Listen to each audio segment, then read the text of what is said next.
Hello. In this session, we're introducing the topic of compassion. You already started talking about it before this video. Often, people are surprised by the idea that compassion is something more than just a kind of caring feeling. It is a feeling, but it is also something active, a process. To help make compassion available whenever we need it, not just when we feel it naturally, it helps to break it down into parts and to keep in mind that we can build up our compassion just like strengthening a muscle by exercising it. When we feel or express compassion, it is because we are aware of suffering.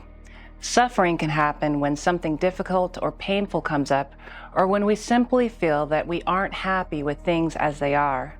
When suffering happens, it is just as natural to want to ignore it as it is to want to respond and help. So part of compassion is recognizing all the possible responses in our mind and choosing the compassionate one. This is one way that mindfulness helps compassion. Another part of compassion that helps us choose it each time is to recognize and feel our own wish that the difficulty or suffering we see someone going through be made easier or reduced. These things might sound obvious, but as we learn when practicing mindfulness, recognizing and naming the different thoughts and feelings we have helps us be able to choose the ways we want to think and to act. Brain scientists have done research on compassion, and one thing they found is that compassion is actually good for you.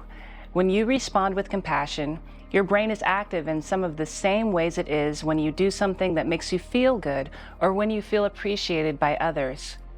So even though we are motivated to be compassionate because we want to comfort or help others, we ourselves are also helped by our own compassion. It's pretty easy to see that compassion is a win-win, but this doesn't mean that compassion is always easy. In fact, there are many ways that our compassion can get blocked. We call this barriers to compassion.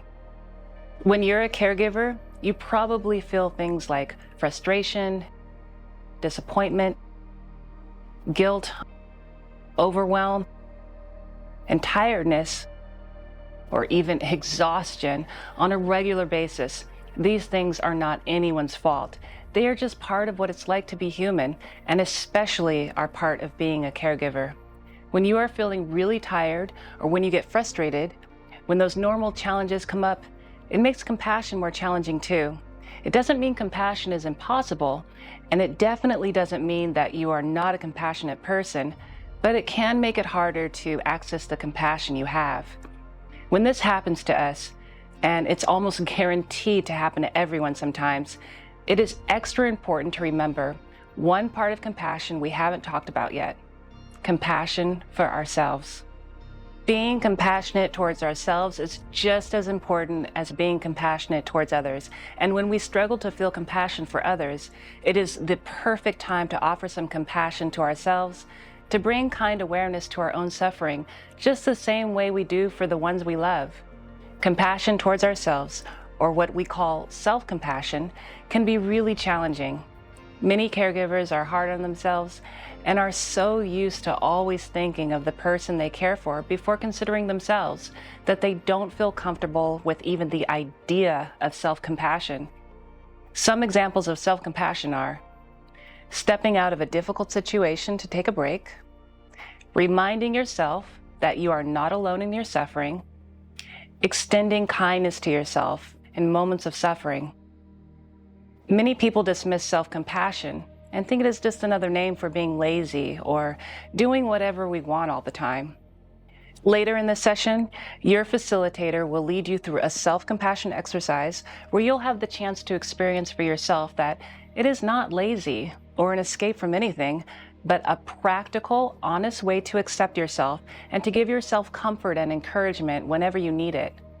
Each of us has the beautiful natural human quality of compassion, and every one of us sometimes faces barriers to the compassion we have. Knowing how compassion works and remembering that we can strengthen our compassion helps give us what we need when challenges come up.